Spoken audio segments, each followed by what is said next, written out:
Alors, on va parler un peu de la Tunisie, en fait, par le biais de Michèle Alliot-Marie, la ministre française des Affaires étrangères, qui a dû reconnaître une deuxième utilisation du jet privé d'Aziz Miled, ce chef d'entreprise tunisien proche du régime Ben Ali.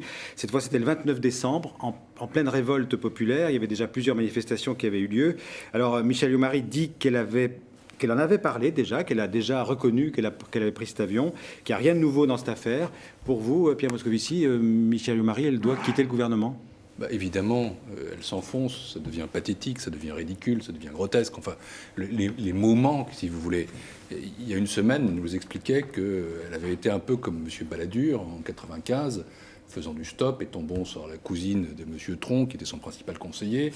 Là, elle a débarqué à Tunis, et puis elle est tombée sur un type, par hasard, qui se trouvait avoir un avion, qui allait dans la même direction qu'elle, dans un hôtel que par ailleurs il possédait, alors qu'il l'avait invité. Le hasard. Donc c'était déjà grotesque. Et puis maintenant, on s'aperçoit qu'elle ne s'est pas contentée de faire une stop une fois, qu'il n'y a pas eu de hasard, que la deuxième fois, elle a vraiment pris un avion de ce type en même temps que se déroulait une révolte insoutenable. Et elle avait d'ailleurs oublié qu'il y avait déjà des émeutes quand elle y était. Elle avait oublié qu'un jeune homme s'était immolé le 17 décembre. Elle avait oublié tout ça. Et qu'est-ce que ça souligne? Ça souligne deux choses.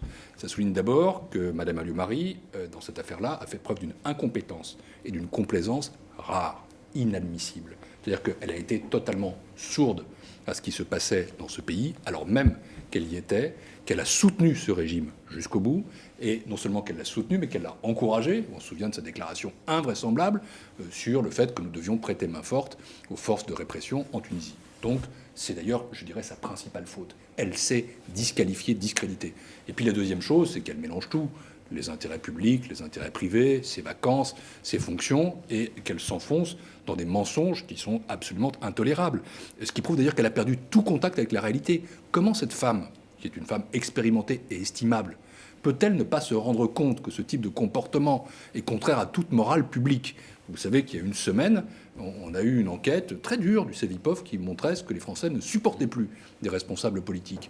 Eh bien, ce type de comportement... C'est un centre d'études de la vie politique française. Absolument, pardon. Ce type de comportement est exactement ce qu'on ne supporte plus de responsables politiques. Il faut en politique une certaine éthique, il faut une certaine morale personnelle, surtout quand on est ministre. Et encore une fois, je ne fais pas d'anachronisme. D'autres personnes ont pris... le soutien du président de la République et du Premier ministre. Il est arrivé à d'autres personnes, je ne fais pas d'anachronisme, de prendre des avions, de personnalités, etc. etc. Mais ça dépend aussi du moment. Elle doit partir.